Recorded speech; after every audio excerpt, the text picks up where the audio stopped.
Hey, everybody. I'm Jordan Tenenbaum, social media manager at Celigo and host of the Technology Leaders podcast. We are joined, as always, by Mark Simon, my co-host, our vice president of strategy, and our wonderful guest, Tessa Burg, Mod Ops CTO. Tessa, welcome to the show. How are you doing today? I'm doing well. Thanks for having me. Absolutely. I was wondering if we could start out something that we always ask, but tell us, just kind of a little bit about your story and kind of how you got to where you are and your journey from vice president of tech to CTO at Mod Op. Yeah. So I started my career in internal IT and as a webmaster was the name of the role back in the day. And anytime anything happened with a computer, people just assumed I could fix it. It's not that easy.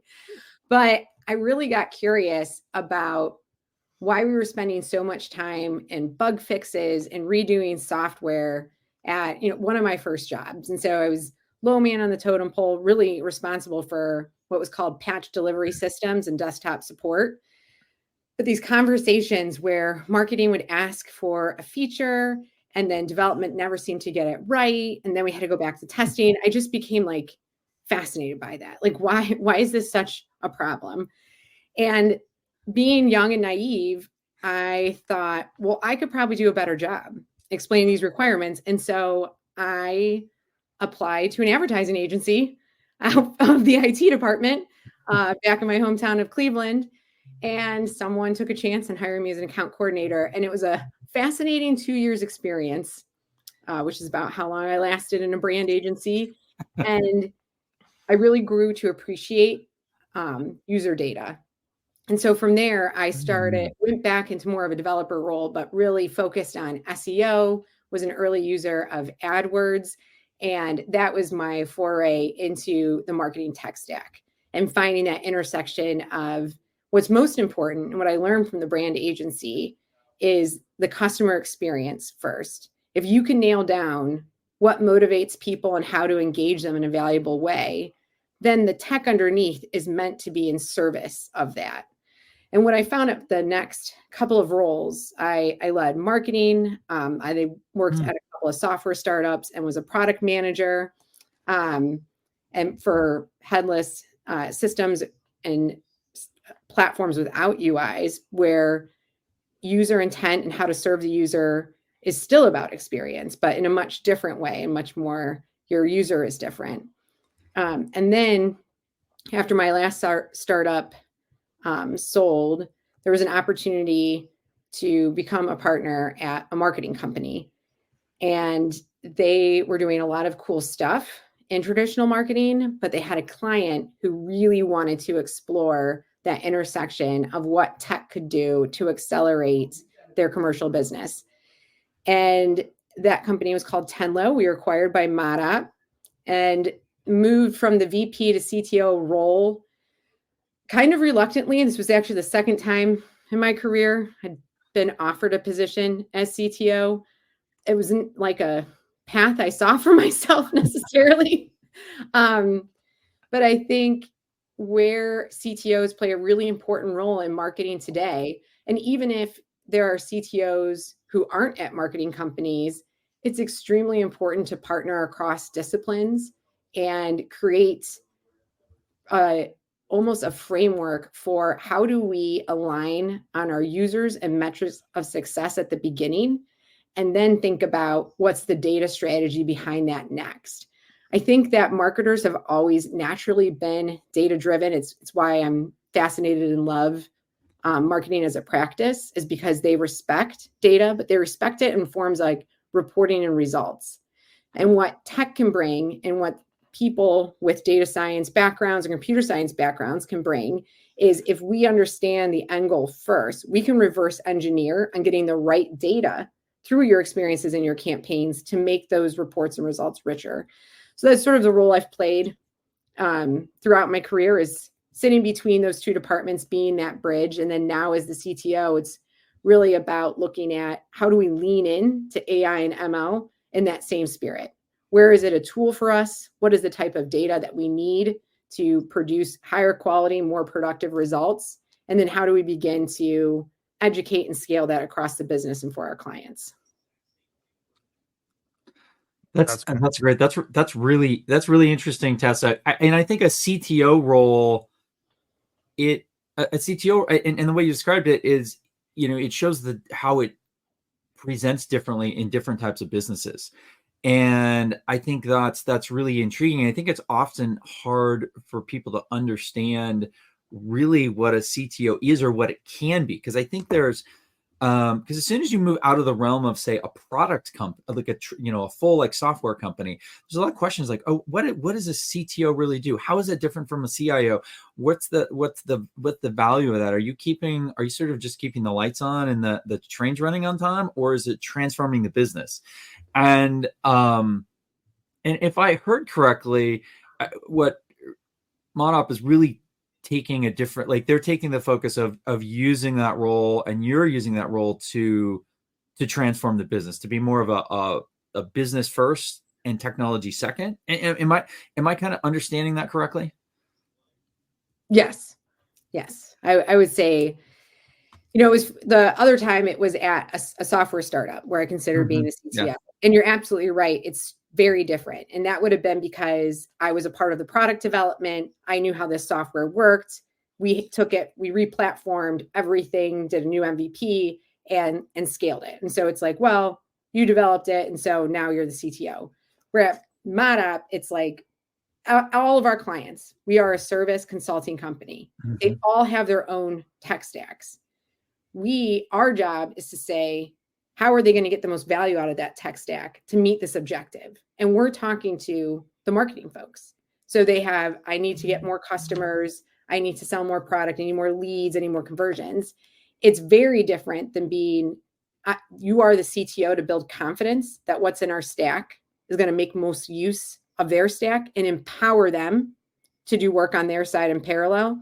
Like we don't lean into hire us, we're going to do everything soup to nuts. We lean into how are we going to architect a platform together that empowers your team and leverages our expertise in how to meet your marketing goals, get more customers, increase conversions. Yeah. So it is really different. And it's funny, but the thing that I think is common across both is being able to communicate across disciplines. Like even at the software startup, I feel like what the CEO appreciated is that I could talk to a client and I could talk to the development team. And I feel like that's almost the same now. It's like you can talk to the strategist and then make it more accessible for what they're trying to achieve with the tech team and understand the risks. And I think that's something that we bring to as a company is, especially with AI and ML, there's always going to be a risk, and let's manage it, not shy away or let fear get in the way of using it. That's really interesting. One of my takeaways there is it really sounded like, it sounds like at Mod Op, in an agency role, you're really almost acting as CTO Mod Op, you're actually acting as a technology advisor really to your clients, and you're advising them on their stacks. And do you find that most of the time they have a technology leader in-house, a clear technology leader, or is it often kind of murky and you're kind of coming in and helping crystallize that vision for them? Yeah, that's a great question. So it varies. I would say what we often find when the decision maker is a VP director of marketing, the marketing department has the ability to purchase tech on their own. And it's not always a part of that company's bigger stack or their CTO's primary concern. Mm-hmm. And a lot of time marketers, when they purchase tech, will be using maybe 10% of the features. Like they don't fully appreciate what it was that they purchased or how to get the most value out of it. Then we find we do larger platform projects. We actually recently acquired a company called D Prism, and they lean even farther into the technical world. On staff now, like I'm the CTO of Mod Op, but we actually have former CTOs and CIOs on staff for that exact type of consulting reason, who go in and help build that bridge from the business tech stack, your ERP, your CDP, and into the underutilized marketing tech stack. But I think a key theme is regardless of the decision maker, what I see a pattern is underutilization and lack of change management to have effectively rolled out that stack. And then, yes, that is the advisory role we play, because it can't be, people often blame the tech. Like, well, we bought this and we stood it up. It didn't work. And it's like, well, there's no magic bullet. It's about what's the program that you're powering with it. And are we getting what we can out of this platform to make that happen? Yeah. What you mentioned something there about that with companies, they buy tech, they implement it, they buy the software, and they don't quite get the value. And I mean, that I laugh there because that resonates a lot with me, whether it's from my consulting background around ERP and digital transformation and e-commerce, or now in software, in especially around integration and automation. We see this constantly, and that's part of the problem that feel like Celigo we solve. But this is really interesting because this is maybe one of the most universal themes I've seen in business, especially in mid-market and really in the whole mid-market, and getting down in SMB is so often they buy something, there's massive aspirations like, hey, this is going to solve all of our problems. And it kind of does, but once the smoke and the dust settles after the implementation, very few companies seem to really getting the value from it. And what are you seeing are the keys for somebody that's listening, right? A business leader, a technology leader, and everyone's almost always buying software or evaluating, or like, what are the things that you see that set them up for success, so they get value, so that they go into a purchase and an assessment and an implementation thinking about the right things to actually get that value, whether it's something in your marketing stack or really probably those principles apply anywhere. Yeah. So it's interesting. I've spent as much time in my career on the client side and the business side as I have on the agency side. And I have the same answer for both. Because some people are like, oh, that's because you're at an agency. When I was on the client side, they were like, oh, no, well, that's because, we're on the client side. It's like, no, you have to have someone who owns the platform, who owns your tech stack. So if you buy software, you are finding a person internally. So if I am a brand and a business, I'm buying software, I have someone who owns what that software is.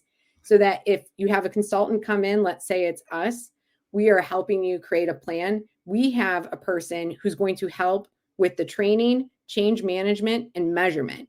And I think the key to success is that there's an owner and they subscribe to those three things as part of any implementation process. And there are always reasons to skip it. There are always reasons to say, like, well, we don't really have anyone right now. Okay, the consultant company can put an embedded employee. I've personally been an embedded employee 2 or 3 times. Like I like that model, but someone still has to carry it on and own it. And it has to be married to that training, change management, and measurement.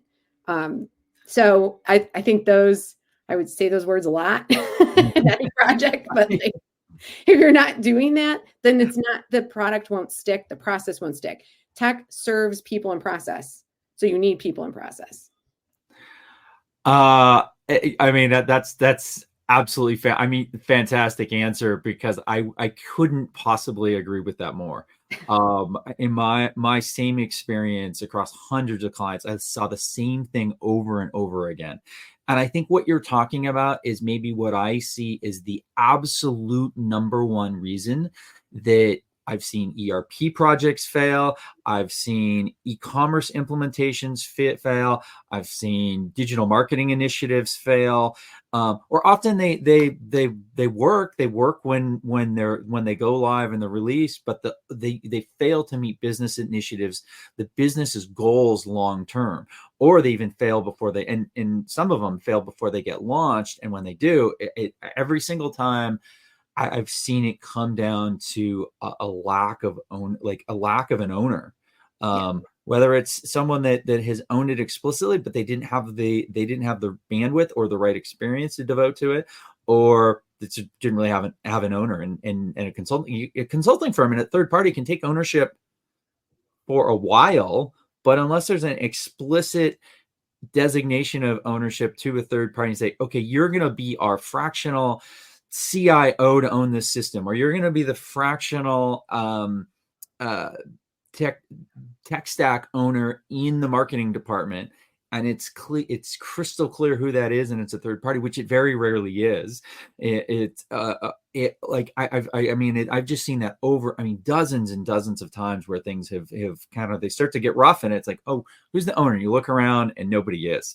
And that's so critical, I think, for companies, especially when they take on something new, right? They're evolving, they're going to the next step, and you're going to the next step, you're doing something new. And unless the team's been through this before, they've been through an implementation of a particular type of marketing software, or a new CRM or a new ERP, or they won't necessarily be like, they won't connect that. And sometimes they'll dismiss it when asked. So I'm really curious how you have that conversation, the right conversation, because they can be often quite challenging with clients around that, but how do you have that conversation successfully, and what are the techniques used? Because I've seen this done really well, and I've seen it done not so well. So maybe I can learn something from you today.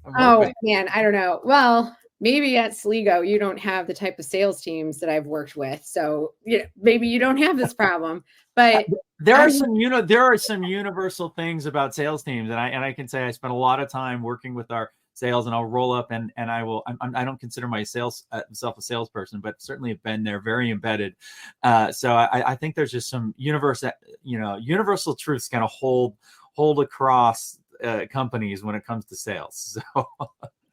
Yeah. And I think, that's where it starts, is from the top down, everybody has to understand what the position is in the market and what are some key differentiators that we're hanging our hat on, and how do we live them and show it. And that means we are not a silver bullet. That means that the platform can't do everything and anything you ever dreamed and wanted it to. And that right out the gate, we are talking about how important it is to go through an onboarding process. And again, like, my husband is in technology sales, and so I sit across the hall from him, so I hear him on the phone, and sometimes I'm like, did you tell them about the onboarding process? Like, making sure that they're having this owner. But I think when it goes really successful is that balance. You never want to say something to quash the sale. And a lot of times clients are reaching out because they don't have enough resources. Sometimes the problem that you're solving for them is, yes, part of what your platform does, but also like they don't have the budget, they don't have the resources. There's other things missing in and around it. And it's hearing what they have to say, but knowing that what they say and what they do will be different, and find out where your software solves what part of the problem, and where you can help them explore the core root of the other problem that they're talking about, and not take all the feedback as a next step. So that's something I try and be involved in so I'm speaking a lot from when I was at startups, but this is also still true in marketing. People are people. So all of us as people will say something, and we're saying a solution, we're saying the thing we want, but what we've jumped to the solution, and maybe we too haven't spent enough time really saying, like, what's the core issue? So if you can uncover that core issue with your client really early in the process, then you can align, do they need extra resources? Do we need to start smaller here? How do we customize our onboarding process to make sure we take this into account? Doing a little more of asking the why behind things. Yeah. Digging in further.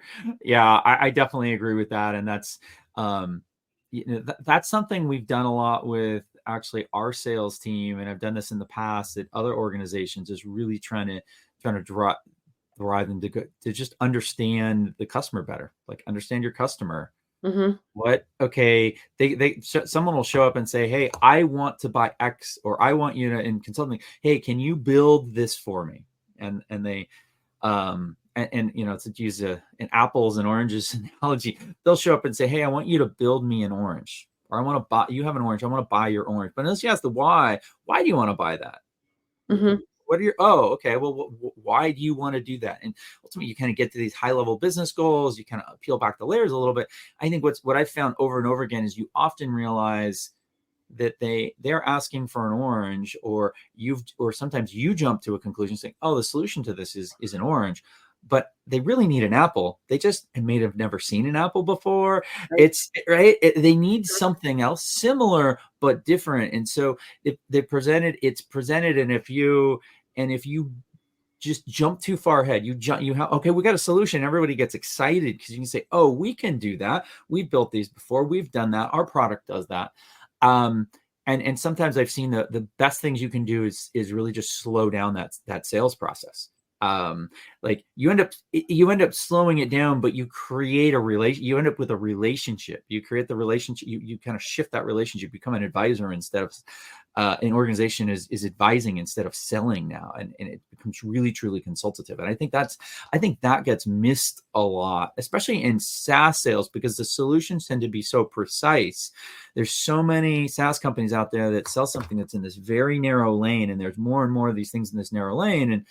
And selling something that solves a precise business. And I see this in, like, I always use this as an example in like marketing apps. They have these very, very precise things. There's 10, the MarTech stat, it was like 10,000 SaaS apps or something. I mean, last time I saw that diagram, it blows your mind. You're like, wow, that's just in marketing, right? So there's all these really precise things, and that's fantastic. But what I get the sense of a lot of the time, and back to what you're talking about, implementation and adoption, I just see those over and over again not being adopted or plugged into the rest of the business.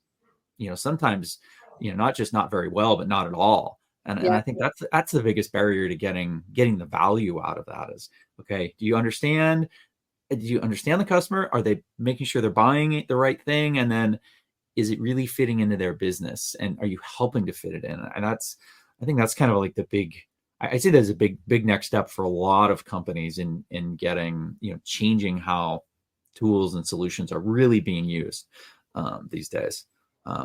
Yeah. And the retention will go up the better they understand how it fits in their overall business. Then you get to that measurement piece. Yeah. You don't have to, like a lot of software companies, but we do see this a lot in marketing. And it's funny you bring up the MarTech stack. When I was at American Greetings, I worked with Scott Brinker, who is the founder of chiefmartech.com. And he, at the time, had a startup called Ion Interactive. And we licensed that technology for our rapid testing on our landing pages. And then we connected it to another platform, which then measured the attribution, because what we saw happening is because everybody was given the same objective, sales. Everyone has to convert more customers. Mm-hmm. Well, now we're getting into a ton of double counting. We have lost our need, want, motivation to segment at the top of the funnel, because nobody gives a crud about the top of the funnel right now. Yep. It's just about conversion. Yep. And you have to even though we had, at that time, we strung 3 different platforms together, but underneath the journey, so that we could attribute back, how are we inspiring them at the beginning, and I didn't even manage those channels, but they had to be measured. Scott's tech did sit at the end, but we had to know how it was impacting everything to get the most use out of it, or else what would the value of testing be? So I think it is so important, no matter where your niche is exactly what you said, Mark. Understand where you sit in the organization and how you're going to measure that value. That way you don't get taken out. Because then if you're too niche and you're like, I'm not even sure this made that big of a deal, or marketers love to test. You got to make it through that pilot testing phase. And the only way you do that is being critical to an overall business vision. Exactly. I think that makes an incredible amount of sense there. Tessa, if you don't mind, we might switch gears a little bit, and something that I noticed, and that there's been a topic that's come up a lot lately on the podcast is AI. And I saw recently that you've been talking about it quite a bit in your own podcast. I'm curious, how some of the moves that Mod Op is made recently, how that's been impacted by the recent generative AI trends and what's happening there in that in the space at large. Yeah. Really, really quick, Tessa, just to give the listeners a little more context, and I want to give you an opportunity to ask this. Mod Op recently purchased, or I guess acquired D Prism, which is a company that deals heavily with AI. And also, I know, Tessa, a little birdie told me that you guys are kicking off your 90-day goals for your AI console, kind of moving from testing into scale. And so hopefully that kind of gives people just like a taste, but I'll let you take it away. Sorry. I just wanted to make sure our listeners were aware of the investments and importance of AI to you and Mod Op. Yeah, no, thank you, Jordan. When we were looking at the D Prism acquisition and specifically the work that they were doing in AI ML readiness, like helping clients, again, get more out of that tech stack and bringing executive level leadership into what does that look like for clients to have a data strategy, have that data strategy power owned and licensed AI and ML apps to shift roles from more tedious, mundane work, commoditized deliverables to strategic. And we're doing that with clients. And that is what we see in the market, that these roles are going to shift from commoditized into being more strategic. And we're doing that internally for ourselves. So we stood up the AI Council to make sure that as we were all testing these apps, building out what was going to be our AI core tech stack, that we were doing so in a responsible way that protected our data and our clients' data while measuring what were the lifts in productivity and efficiency that we were experiencing and where were we reinvesting that time to increase value. So it has been incredible. Like in the first 90 days, really quick, I would say the best thing is not just testing the tech and seeing the results. It has been collaborating with so many different kinds of people from across all of our offices. So we just acquired a creative agency, which seems counterintuitive since we stood up the AI ML tech stack to automate a lot of the creative process. And what we found is what Gen AI really demands and what some of the AI ML powered media platforms that we're kind of tuning right now really demand is better creative. It demands more creative strategic thinking in order to tune that model to perform better and better. If you, and I'm sure anyone who's tested has seen, you hit that plateau real early. And if you don't have people who know how to analyze that data and think creatively about what happens next, and if you don't have great creative, then you're not going to be able to scale the results that Gen AI can get. I think that's a fantastic point. And I've seen this come up in various places where people are like, oh, well, we'll just use generative AI to create all that content. Mm-hmm. And it's been interesting because I have this recoil reaction to it. It's like, sure, you can use it to help you edit, help you develop content, but it's not going to generate unique ideas for you. It's actually not going to generate, it's not true creative thought. And so if you want sort of also ran content, no, you don't. You may not need creative, but also ran content doesn't really move the needle from a marketing or thought leadership standpoint. You still have to have original ideas that are unique, that are synthesized, taking this multiple concepts together and bringing them and synthesizing new ideas from the other ones that are out there. And that requires creative people. That requires creative thinking. You're not going to get that.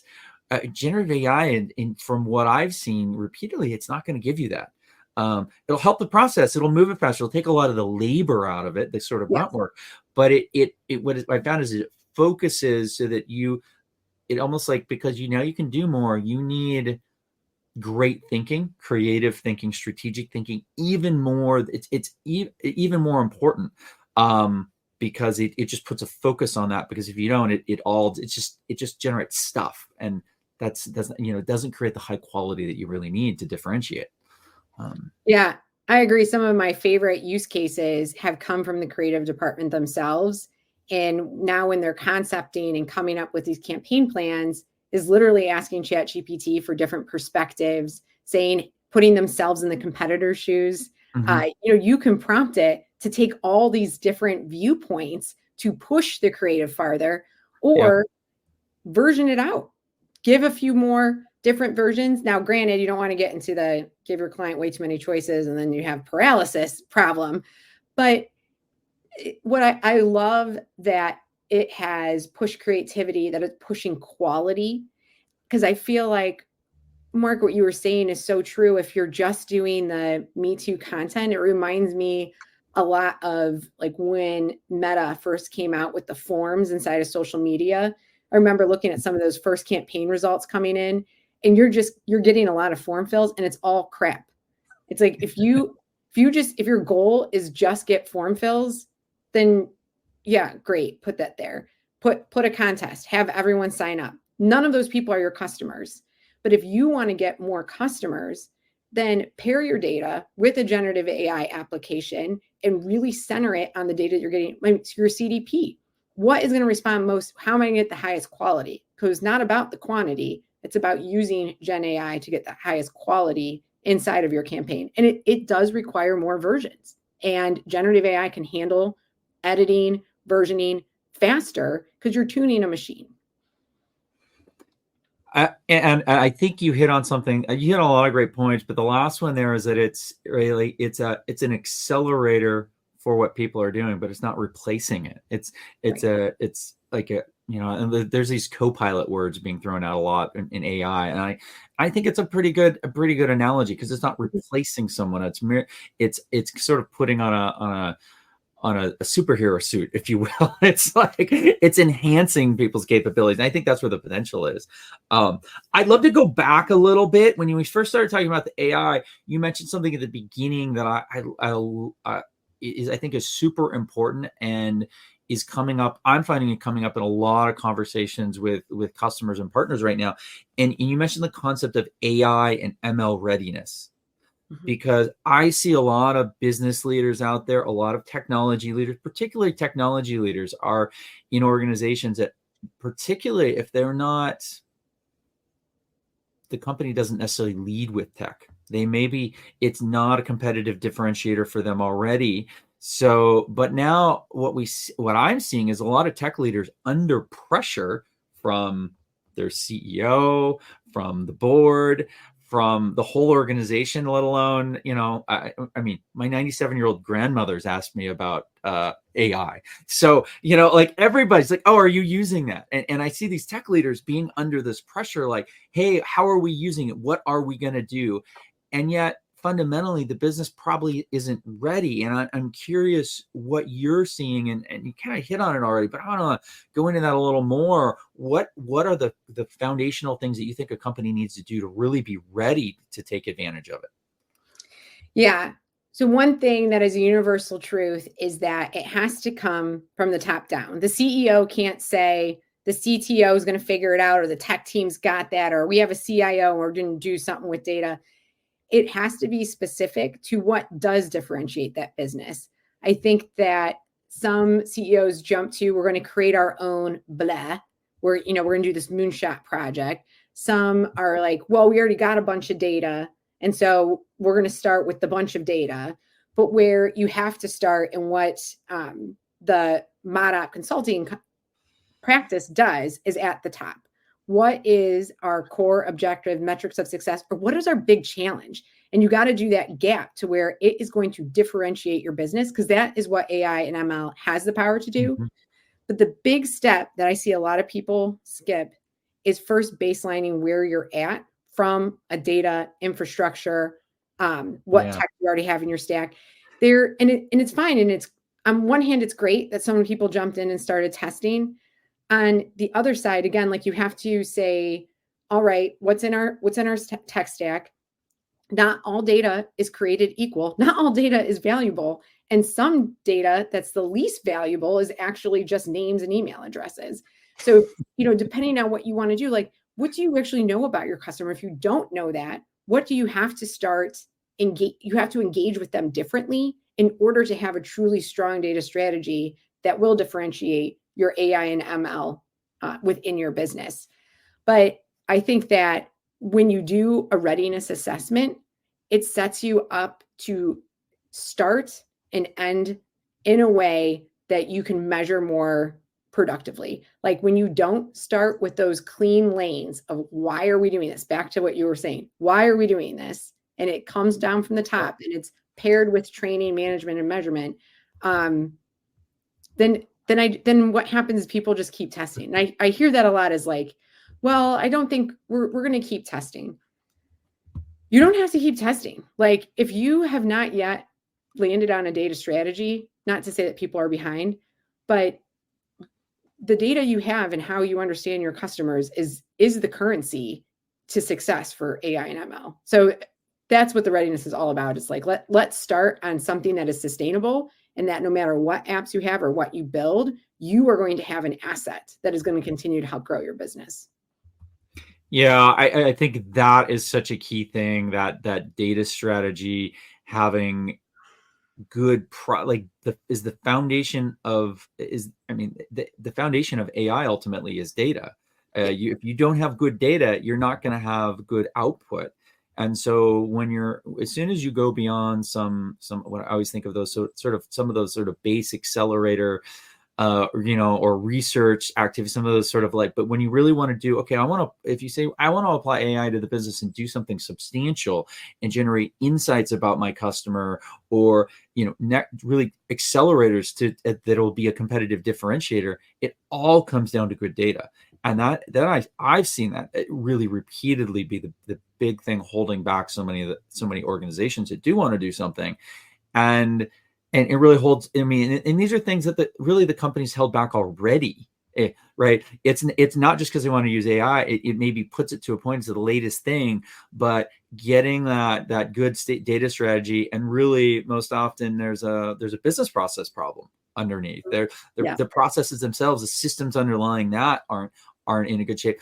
But I know that this often turns into like a very daunting project.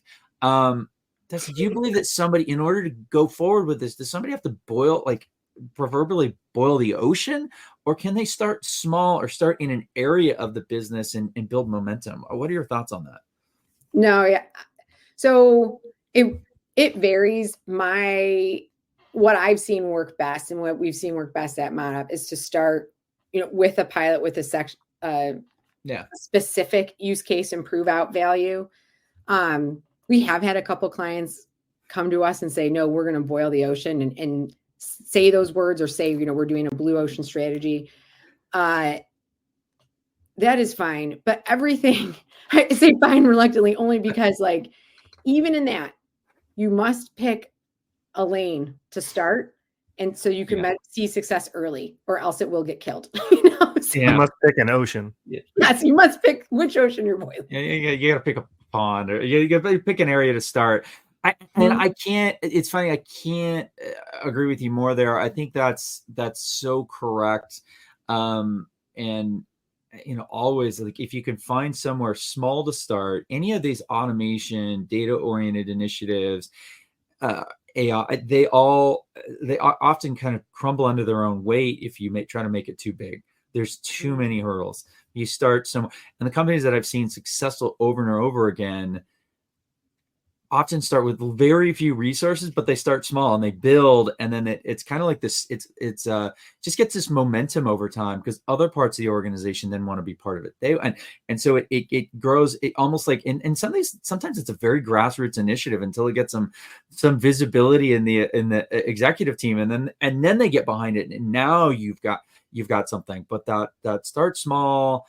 I've seen that over and over again be dramatically more effective because people need to see results, right?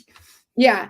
And I would say too, when I've sat on the tech side and in the data teams, I always appreciated when software companies would make their tool available to us, in a sandbox environment to test with and play, so that we could sort of mark it up.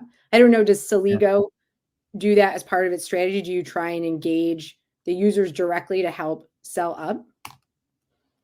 So we have a basically free trials of the product that we offer, so the users can get in, use that. And we've also done things too where we've offered for certain customers. We see that they like build a really strong team, and one of the things that's been helpful there is to give them an offer like, hey, we will just give you unlimited usage for a period of time. Kind of like pull back and say, hey, what happens if we sort of take the gates off and let you do whatever you want, and then come back and then work in a quarter or 2 quarters, come back and then true up, because then it opens it up and lets them experiment without having an initial cost hit, do something, and then they see value from it, and then they're willing to make that purchase. But they might not have been able or willing to make that justification internally initially. And so that concept of kind of letting users experiment, do things, and then get value from it, and then charge them once they've gotten value. It's kind of a shift from some concepts. We've seen that work in some cases, and it's nothing we've done across the board yet, but it's, when you look at it, we're like, oh, there's a lot of potential there, especially as we get companies with larger team, like, they create larger teams of builders. And I think there's a lot of potential with that type of strategy. Yeah, I personally love that strategy. One thing that I have seen is whenever myself or our developers are experimenting with something free, we immediately have to pull in who's ever closest to generating the money on the business case. Like I always say, like, okay, so we see some value. You've done some interesting things with this data. I like these insights, but what does the customer want? How are we tying it there? Yeah. And something that data scientists understand is feature selection. Like if we have all of this data, not all of it is going to be valuable for the thing that's going to differentiate us or make money. And so whenever, like in the AI council, we have cross disciplines. If someone is testing, we try and pair them with someone else from a different discipline so we can start to connect those dots. But also on the client side, sometimes these silos are so big and the walls are too high. But if I'm sitting and I'm a data engineer, how often have I understood what the marketing department is doing and what they're trying to accomplish in increasing sales, increasing conversion and leads? And have I oriented the features I've selected to answering that question? But I think that it only works when you can help the client, or when the people inside the client business are able to work across silos and have cross disciplines hold value toward revenue. Because otherwise, I mean, I have developers who do this, you get stuck in like testing, like, this is cool. I'm like, this does nothing for our business. It is cool. You invented something. You might, maybe you sell that on the side. I don't know, but does it add value? And this gets into maybe a kind of segues into the last question I maybe want to squeeze in before Jordan gets to ask his last question, which isn't necessarily technology related, and that's like, as CTO, and having been in that role before, I can relate. You're personally at the crossroads between business and technology, and how do you personally bridge that gap, or recommend? What recommendations you make to other people that want to be that person that bridges that gap from business leaders to technology and engineering? Man, no one has, I don't know if I'm making this role look too hard, but a lot of people have not asked me how to get up to be CTO. I think that when I'm coaching some of our younger tech leads up, we always start, I want to make sure they have some financial aptitude and that they're able to pull up and out and see the bigger picture. And that is a discipline that takes some practice. So when there are, as on development teams, we hear a lot of feedback. It is okay to fail. We test a lot. These things work, these things don't. But we also really appreciate when I get this input, I know this output's coming out. And that is not the case the farther up you move when you lead. You have to understand that perception is a very big deal, sometimes more important than the actual output. And that no matter how awesome your product or tech is, unless people place a high amount of value on it and they can experience the value, then you really haven't built anything. And that is like, it is a very big leap for younger developers, especially to get on that journey. And so, it's really sitting back under having some of that financial acumen so that you can understand the consequence of spending too long, over featuring, testing too much.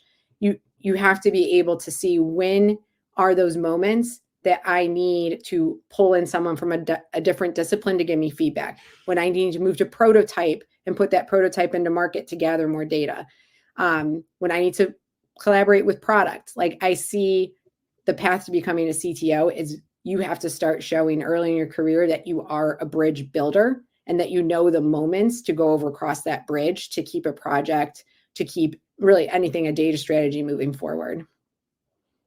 That's great advice. I would definitely agree with that. Yeah, me too. Totally. And with that, to you, Jordan.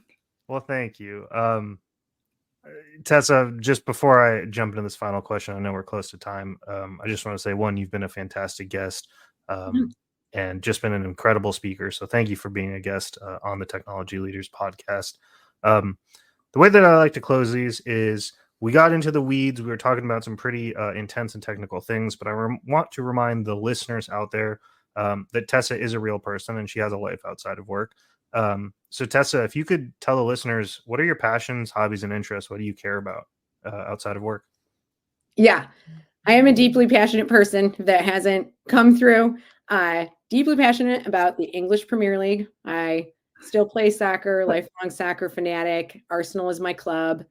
And then also about immersion learning and language, using language as a tool to build empathy and connection with other people. I sit on the board of my kids' school, which is a Spanish and Mandarin language school. And I love the freedom language gives us to travel and really experience different countries in a way that is not possible if you don't speak the language.